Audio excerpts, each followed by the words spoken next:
Hoy vamos a meternos de lleno en una decisión judicial que, de verdad, podría cambiarlo todo para las víctimas de violencia sexual en México. Es un caso que obligó a la Suprema Corte a responder una pregunta clave, fundamental: ¿cuánto vale la palabra de una víctima? Y su respuesta es histórica. La historia arranca con un acto de brutalidad, que es difícil de procesar. Estamos en Ciudad Juárez, 20 de enero de 2017.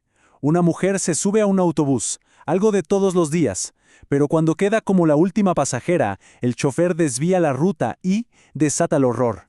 La golpea, la agrede sexualmente y la abandona inconsciente en la calle. Lo que vino después fue un camino increíblemente largo y sí, revictimizante. Miren esta línea de tiempo. La agresión fue en enero de 2017. Tuvieron que pasar más de 2 años, hasta abril de 2019, para que llegara una primera sentencia. Y justo cuando parecía que había justicia, la lucha volvió a empezar. 4 años después, en octubre de 2023, un tribunal anuló todo, obligando a que el caso llegara hasta la mismísima Suprema Corte. Ok, vayamos al primer capítulo de esta batalla legal, la condena inicial. Aquí, en un primer momento, parecía que el sistema de justicia había funcionado. El tribunal de enjuiciamiento dictó una sentencia que sonaba contundente: culpable de violación agravada. La pena, 16 años y 8 meses de prisión. Y además, se ordenó la reparación del daño. En ese momento, todo indicaba que, por fin, se había hecho justicia. Pero entonces, de la nada, ocurre un giro impactante. Un tribunal colegiado revisa el caso y toma una decisión increíble: anular por completo la sentencia. Y esto nos lleva a la pregunta central que impulsa todo este análisis: ¿bajo qué argumentos, con qué fundamentos un tribunal pudo invalidar una condena por un crimen tan, pero tan atroz? La justificación del tribunal se basó en 2 puntos principales. El primero, un tecnicismo, que la forma en que la víctima identificó al agresor con una foto había sido irregular.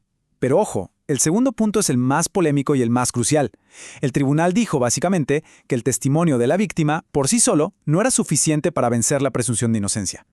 Es justo en este punto cuando la Suprema Corte de Justicia de la Nación decide atraer el caso. Y es importante entender esto: no lo hace para volver a juzgar los hechos, sino para corregir lo que identificó como 2 errores garrafales en cómo se estaba aplicando la justicia. La Corte se enfocó en el cómo, no en el qué. Su objetivo era analizar el proceso, los principios que el Tribunal Inferior simplemente ignoró, y con esto sentar un precedente para todos los tribunales del país. Vamos a ver el primer gran error. Es un punto que suene muy técnico, pero es clave para entender cómo funciona, o cómo debería funcionar, el sistema de justicia. Este principio se llama la doctrina de cierre de etapas.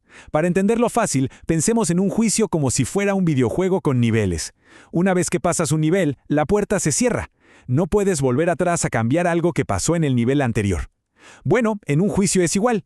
Una vez que la etapa de investigación termina, sus decisiones quedan firmes, no se pueden volver a abrir después.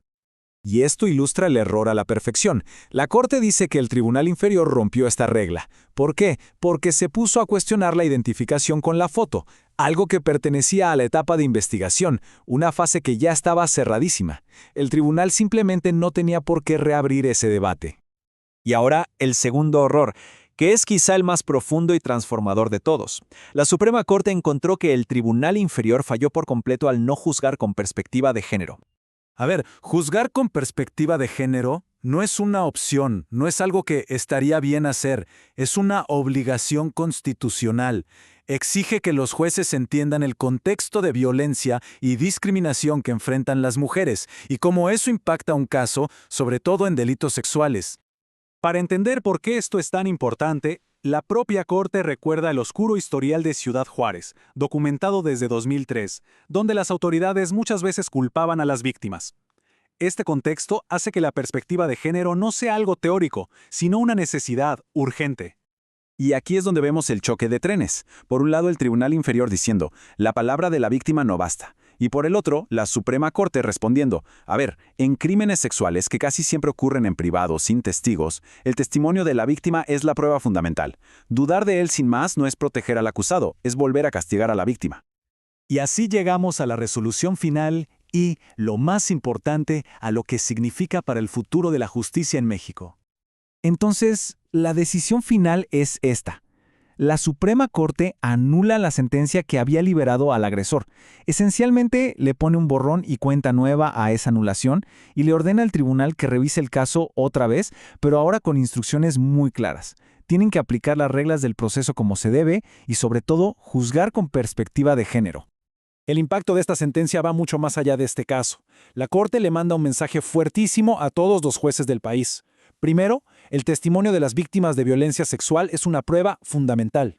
Segundo, las reglas del proceso penal se respetan para dar certeza a todos. Y tercero, y quizá lo más importante, juzgar con perspectiva de género no es una sugerencia, es la ley. Sin duda, esta decisión marca un antes y un después, pero nos deja una pregunta fundamental en el aire. ¿Será este el precedente que realmente transforme la justicia en México para que ninguna otra víctima tenga que soportar un calvario tan largo y doloroso solo para que su voz sea escuchada?